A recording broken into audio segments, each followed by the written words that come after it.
Hola a todos, qué bueno que están con nosotros. Nosotros somos el equipo 5 y vamos a exponerles sobre la lectura de Julius Hatton. Esta lectura se antoja sustancial en estas coyunturas sociales, en estas luchas sociales de la mujer precisamente para ocupar espacios que nunca le han pertenecido. Esta lectura habla del papel de la mujer en los conflictos armados internos en Kenia. Estamos hablando a mediados del siglo pasado, del siglo XX.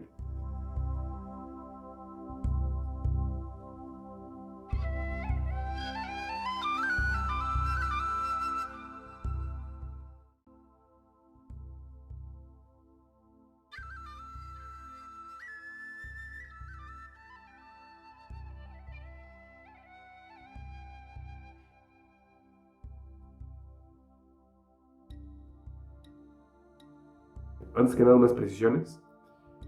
El Mau Mau es el ejército de tierra y libertad de Kenia, o sus siglas KLFA, que sostuvo sus luchas a finales de los 40 contra la corona británica.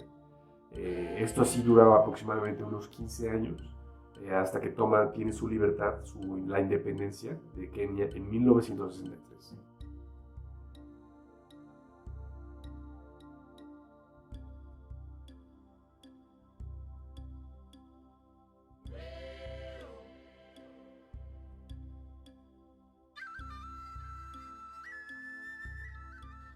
Los Mau Mau tenían una serie de rituales que buscaban asegurar que sus miembros se mantuvieran unidos, leales y que además se llevaran los secretos del movimiento hasta la tumba.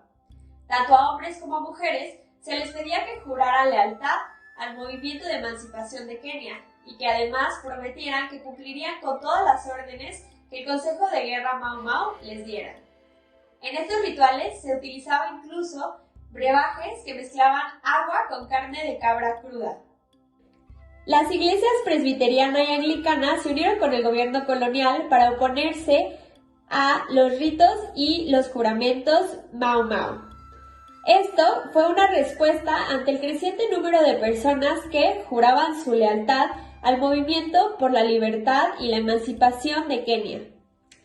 Esto nos deja claro que el movimiento Mau Mau no fue únicamente un movimiento en contra del colonialismo y de la intervención de estos países en la región, sino que además representó el fin del matrimonio que existía entre la iglesia o las iglesias en este caso y el Estado. Existían diversos juramentos dentro del Mau Mau y vamos a hablar sobre algunos de ellos. El primero fue el juramento Mungururio. Bueno, este tipo de juramento era para todos los que estaban en reserva y se ocupaba como una preparación psicológica para las personas que iban a ir después a una competencia importante. El segundo fue el juramento Mbatuni y este era para los que iban a la guerra y de hecho fue un sacramento de fortalecimiento y era el segundo para todos, el segundo juramento para todos. El tercero es el juramento Mtogo Kawa Mtogo y este solo fue emprendido en el bosque por los rebeldes Mau Mau y su objetivo era garantizar que solo los combatientes entendieran ciertos idiomas y frases militares y codificados. Nunca se dio a la gente de reserva y también animaba a los luchadores a que combatieran con más confianza. Y el último es el juramento Muma Wakindi. Este tipo de juramento se administraba a los comités y los consejos de guerra y estaba orientado a garantizar que algunos secretos no se compartieran, incluso con algunas otras personas dentro del combate junior.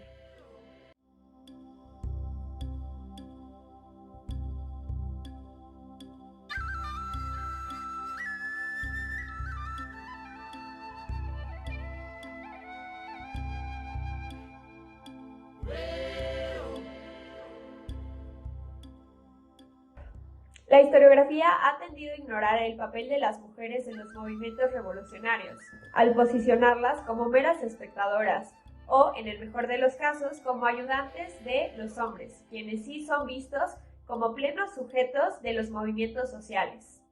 Las mujeres en el Mau Mau fueron esenciales. No solamente proporcionaron alimentos, curaciones y juramentos, sino que se hicieron combatientes. Prueba de esto es que cuando el general Kubu Kubu fue emboscado y asesinado a tiros en septiembre de 1956, se encontrara con una mujer combatiente. Ambos murieron el mismo día por heridas de bala. Sin embargo, la historia decidió solamente recordarlo a él y no recordarla a ella. Situaciones como esta, en la que la historia y los historiadores deciden olvidarnos a nosotras y recordarlos a ellos, son tristemente mucho más comunes de lo que pensaríamos. El mismo autor de esta lectura se encontró con que, al realizar entrevistas, las personas no tenían interés en contar la historia de las mujeres Mau Mau. Las mujeres eran el bastión Mau Mau en las familias. Con el tiempo, los rebeldes se dieron cuenta que las mujeres eran aliadas valiosas que no podían ser ignoradas en el objetivo de cumplir la promesa de la libertad. Con la dispersión y reacomodo de las fuerzas masculinas hacia los bosques, los líderes rebeldes comenzaron a percatarse de que las mujeres también podían ser fuertes aliadas en esta campaña. Comenzaron por permitirles el ingreso a las mujeres solteras o viudas, en quienes se confiaba más por su capacidad de mantener secretos. Algunas fueron enviadas como combatientes a los bosques, mientras que otras fueron admitidas o colocadas dentro del Consejo Secreto del Interior, que anteriormente era exclusivo de hombres. Bueno, después de escuchar hablar a nuestra compañera Camila, se nos antoja, o al menos a mí, no sé qué opinan ustedes, relacionarlo con la Revolución Mexicana y el papel de las Adelitas, ¿no lo creen? Y es interesante darle una lectura de rol de género, porque a final de cuentas, pues las mujeres, siendo Adelitas, se dedicaban precisamente a cuidar a los enfermos, a distribuir de medicamentos, a incluso información.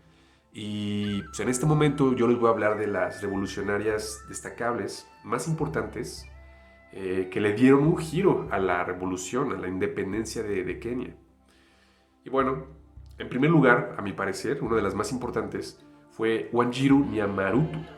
Ella labró el camino para que se cambiase la perspectiva de las mujeres en un conflicto armado. Ella fue una rebelde dura, de hecho fue una rebelde hardcore, se le consideraba así, y su papel era la de distribución de información y la de recursos entre los combatientes. Sin duda su papel fue fundamental para el triunfo de la guerra de independencia. En segundo lugar tenemos a la mariscal de campo Muthoni wa Kirima. Ella fue la única mujer que recibió este título, mariscal de campo. Y se puede deducir la dureza y la efectividad, la eficiencia de esta mujer en el campo de batalla. En tercer lugar tenemos a la mayor Wambui wa Kanjari. Ella estuvo en el ámbito médico. Ella se dedicaba obviamente a tratar a los enfermos, a los malheridos durante, ya saben, los frentes de guerra. Pero también su papel fundamental fue ayudar a las mujeres embarazadas que fueron obviamente violadas por el ejército Mau Mau, por los rebeldes, y precisamente tratarlas, ya que pues a fin de cuentas estas mujeres eran esclavas. La verdad desempeñó un papel importantísimo la mayor Wambui wa Kanjari. En cuarto lugar tenemos a Nyorki. Fue una combatiente que asistió al mayor Judge y su colega Abdullah durante la guerra de Kangema en 1953. Quinto, tenemos a Jaraka. Es importante mencionar lo siguiente: hubo pelotón en el territorio Embu Kirinyaga que tuvo el mismo nombre. Bueno, pues hay que separarlos. Jaraka fue el personaje y Jaraka también es el pelotón. Bueno, se trataba en este caso de una guardaespaldas del general Alcázar, ¿vale? En sexto lugar tenemos a Yerena wa Maheni, que también fue llamada Muthoni, su nombre de rebelde, y fue una combatiente forestal excelente. De hecho, brindó apoyo a los rebeldes, y algo destacable de ella o algo importante, interesante, es que en el 2004, cuando los Mau Mau deciden demandar internacionalmente a la corona británica por todos los crímenes de guerra cometidos durante la Guerra de Independencia, Jelena Wa Maheni o Muthoni se opuso bajo el argumento de que pues, los británicos no podían compensar todas sus atrocidades. Interesante la perspectiva de Muthoni en esta demanda de justicia. Séptimo lugar tenemos a Bandi Wa Kamau. Bueno, ella en 1953 jugó un papel fundamental al incentivar tanto a mujeres como a niños a tomar el juramento Mau Mau. Bueno, pues sin duda es debatible el papel a estas alturas, en un 2020, siendo estudiantes, estudiando este conflicto. Debatible totalmente el papel de esta mujer al reclutar a niños y a mujeres. Pero hay que tener en cuenta precisamente el contexto. Se necesitaba tropas, se necesitaba personas al frente, personas que brindaban apoyo, incluso médico, logístico, y entre más cabezas mejor. Y pues, en este caso las mujeres y niños estaban disponibles para ser reclutados. Discutibles, sin duda, las acciones de Bandi Wa Kamau, pero fueron fundamentales para el triunfo de la guerra y así conseguir la independencia. Muy bien, por último tenemos a Lydia Wanjiku, también conocida como Kirunda. Hay alegatos, hay alegaciones, son chismes acerca de que ella se casó con el general Chui y tuvieran un hijo Maregene, pero pues ella rechaza tales acusaciones. Ella asistió al general Chui en los ataques relámpagos, fue capturada, torturada y pues la liberan finalmente cuando muere el general Chui. Y bueno, 8 mujeres destacables, 8 mujeres cuyo papel fue fundamental precisamente para el triunfo de la independencia de Kenia. Las mujeres sufrieron incluso más que los hombres en la lucha por la independencia, pues estas tuvieron que enfrentar violencia sexual de parte de todos los bandos, tanto de parte de los ejércitos Mau Mau como de los llamados falsos rebeldes como de las autoridades coloniales.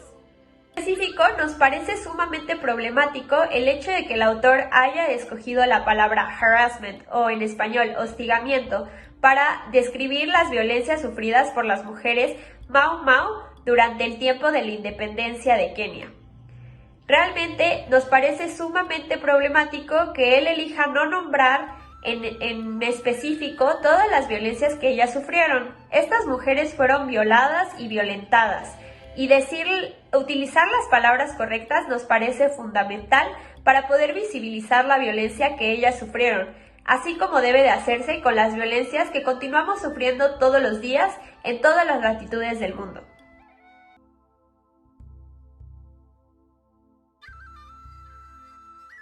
Finalmente, nos gustaría mencionar que subtítulos como El papel de las mujeres refuerzan la idea de que son los hombres los sujetos políticos de los movimientos sociales por excelencia, mientras que las mujeres son secundarias, y por eso hay que hablar de ellas como si ocuparan un papel específico y secundario o en la otredad del punto focal de la historia, que son los hombres.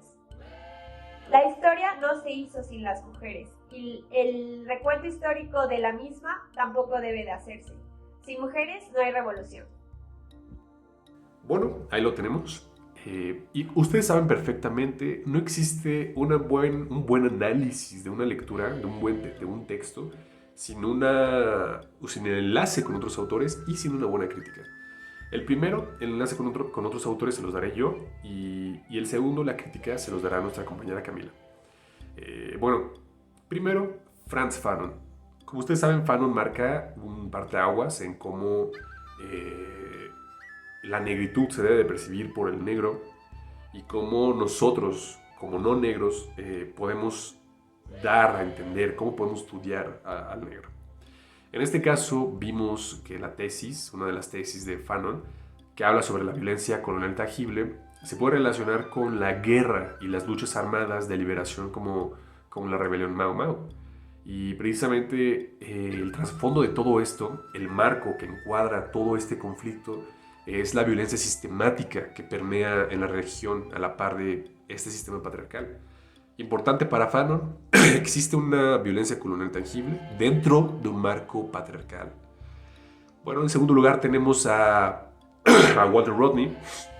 Como recuerdan, Walter Rodney habla sobre una imposición del sistema de producción europeo que en este caso, en la lectura de Gazzogo, se puede relacionar con el desprendimiento del sistema africano con aquellas filosofías. Recordemos la violencia psicosocial que la corona británica, que la iglesia también cristiana, impone al prohibir las prácticas, por ejemplo, para pertenecer al ejército Mau Mau. Recuerdan estas bebidas, estos menjunjes que beben los combatientes, los rebeldes, para formar parte de la rebelión Mau Mau, fueron totalmente baneadas y prohibidas por la corona británica y la iglesia cristiana. Esto sin duda es una imposición, una violencia psicosocial en el imaginario e ideario del africano, del negro. En tercer lugar tenemos también, obviamente no puede faltar, a la crítica que hace Oyeronke Oyewumi. Estamos hablando precisamente de que, pues, ustedes saben que en muchísimos casos, en muchos estudios, se invisibiliza el papel de la mujer. En este caso, el propio Gazzogo nos explica la dificultad que tuvo a nivel historiográfico a encontrar información precisamente que hable sobre el papel de las mujeres. En este caso, tuvo que entrevistarse con excombatientes y no lo logró precisamente por esta necedad de no reconocer a la mujer su papel fundamental. Bueno, Oyeronke establece que Europa, cuando vino precisamente a colonizar, se apropia del sobredominio masculino en la cúspide social. Y aquí el género masculino pasa a ser lo deseable, lo mayor, incluso mayor sobre la mujer africana. El hombre africano, el hombre negro, pues pasa a un mayor plano que la mujer africana, y pues ni se diga del blanco europeo precisamente en esta colonia. Oyeronke precisamente habla sobre esta imposición, sobre esta necesidad de aplacarse sobre el cuerpo de la mujer. Y bueno, precisamente esto pasa en el conflicto armado de la revolución de los Mau Mau. Por último, Achille Mbembe. Achille Mbembe, específicamente en su texto The Colonizing Knowledge and the Question of the Archive, él presenta un pensamiento de raza, un pensamiento que meramente no se traduce en la mujer per se, pero sí existe una relación. Es decir, ambos, tanto Gazzogo como Achille Mbembe, hablan de aparatos institucionales. Mbembe habla sobre las universidades y Gazzogo habla sobre el ejército Mau Mau, en este caso también sobre la corona británica y sobre la iglesia. Pero lo que queremos que se explique bien es que Gazzogo se puede entender al ejército de liberación Mau Mau como una institución opresora a final de cuentas. Si bien buscaba la liberación, también oprimió a mujeres y niños. En este caso, como les había dicho, aquella mujer que reclutó a mujeres y niños precisamente para pertenecer a las filas del ejército Mau Mau, es cuestionable totalmente. Y bueno, en este caso para Mbembe, la universidad, y para Gazzogo, estos tres instituciones que les acabo de mencionar, ejercen violencia sobre un grupo minoritario. En el caso de Mbembe, el grupo minoritario sería los negros en una universidad, en Occidente, por ejemplo, en un país desarrollado, y en el caso de Gazzogo, un grupo voluble, en este caso mujeres y niños. Si bien este texto busca reivindicar el papel de las mujeres Mau Mau en la búsqueda por la independencia de Kenia, nos parece importante dejar en claro que las mismas limitaciones patriarcales que buscan ser expuestas y condenadas en la lectura son repetidas por el mismo autor, quien, aunque hace el trabajo de investigar, continúa de algunas formas repitiendo la misma forma de hacer historia en que las mujeres son vistas como la otredad.